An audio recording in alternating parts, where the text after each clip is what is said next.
Morbihan. Je laisserai évidemment Monsieur le directeur général de l'ARS Bretagne vous expliquer quels sont les cas.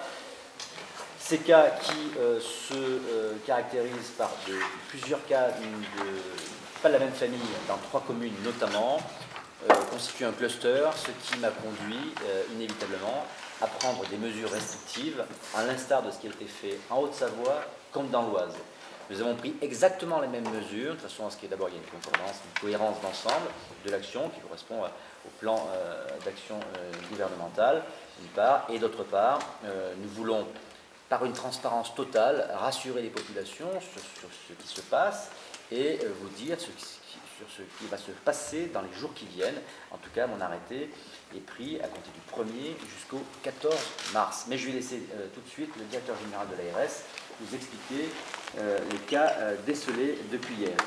Une situation en Bretagne qui est la suivante. À l'heure où on se parle, nous avons 19 cas de coronavirus qui sont confirmés et avec en effet une zone de cas regroupés au niveau des communes de Auray, de Crac et de Carnac, avec 3 cas à Auray, 6 cas à Crac et 2 cas à Carnac. C'est une situation qui est évolutive. Nous continuons à procéder à certains examens de patients qui nous permettraient de pouvoir déceler dans les heures qui viennent d'autres cas confirmés. Donc nous avons pris toute disposition en lien avec le directeur de l'hôpital de Vannes pour organiser la prise en charge des soins. Nous sommes dans un stade 2 de l'épidémie à l'échelle nationale. Jusqu'à quelques jours, nous étions au premier stade qui visait à freiner l'introduction du virus sur le territoire national. Nous sommes maintenant au stade 2 qui vise à freiner la propagation du virus à l'échelle du territoire et donc à l'échelle de la Bretagne également. Le centre hospitalier de Vannes est complètement mobilisé pour prendre en charge les patients qui ont été confirmés s'agissant des patients morbihanais. Ces patients sont accueillis donc au centre hospitalier de Vannes et à l'échelle régionale, nous avons organisé le dispositif sanitaire pour que les établissements de premier recours que sont Brest et Rennes, les CHU, soient relayés et secondés par l'ensemble des établissements chefs-lieux de département de la région, donc Vannes bien entendu, Quimper, Saint-Brieuc, et également Lorient qui est également mobilisé pour pouvoir prendre en charge les patients en coronavirus. Donc voilà les différentes mesures.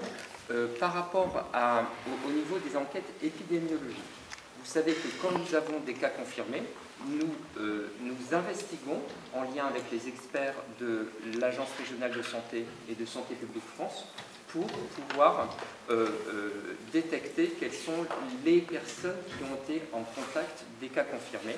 Donc nous continuons à procéder à ces enquêtes.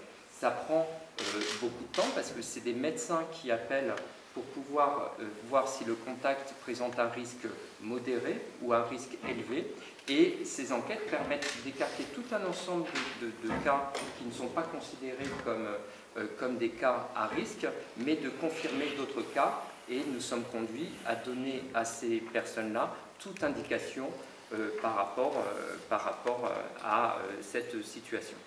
Nous mettrons en place avant midi une adresse mail dédiée aux 3 élus qui sont ici présents, de façon à ce qu'ils puissent répondre à leur population aux différentes interrogations, de façon à ce que nous évitions une psychose, afin que nous soyons totalement transparents et qu'il n'y ait pas de fake news qui, en général, alimentent la dite psychose. Ça, c'est le premier point. Deuxième point, nous avons décidé de faire un point global à 14 h, donc il sera vrai à 14 h, puis à 19h30 chaque jour, de façon à ce que tout un chacun ait l'ensemble de la connaissance de ce qui a été fait, des analyses qui ont été réalisées et des résultats.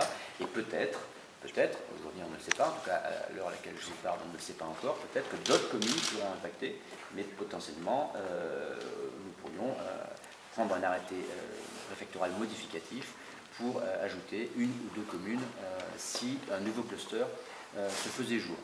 Ce n'est pas pour le moment le cas. Nous avons eu une évolution de 4 cas supplémentaires ce matin par rapport à ceux d'hier, mais qui concernaient les mêmes communes. Donc le cluster se résume aujourd'hui à 3 communes et donc à environ 5 000-5 700 élèves qui sont impactés. j'ai pris 2 arrêtés, un arrêté concernant les établissements scolaires et un autre arrêté qui interdit évidemment tous les rassemblements, que ce soit les marchés, que ce soit mais aussi les foires, les grandes réunions publiques, de façon à ce que nous évitions que la contamination puisse être galopante. Ça veut dire que tous les rassemblements, il y a à partir d'une certaine jauge ou tous les rassemblements? Il n'y a pas de jauge. En fait, à l'instar de ce qui a été fait dans l'Oise comme en Haute-Savoie, il n'y a pas de jauge. En fait, les rassemblements dans un lieu fermé sont interdits, et les rassemblements de masse sont interdits afin que nous puissions éviter la propagation rapide du virus. Il s'agit de freiner l'épidémie et donc nous avons pris les mêmes dispositions que mes collègues ont pris dans l'Oise et en Haute-Savoie, exactement les mêmes. Nous avons des protections dans cette situation, y compris dans la zone dont nous parlons aujourd'hui des 3 communes. Ce sont les gestes barrières qui sont vraiment la meilleure des protections. C'est se laver les mains très régulièrement, c'est la première pratique à observer, c'est tousser ou éternuer dans son coude. Et il faut qu'on prenne cette habitude, mais se saluer sans se serrer la main et éviter les embrassades. C'est vraiment ça qui, dans la période, sont vraiment, ce qui est vraiment très important. Pour toute question par rapport à cette situation, je rappelle le numéro vert qui permet pour tout conseil non médical de pouvoir disposer d'informations. C'est le 0800 130 000 qui, au niveau donc, du ministère de la Santé, permet de donner des conseils et des indications par rapport non médicaux.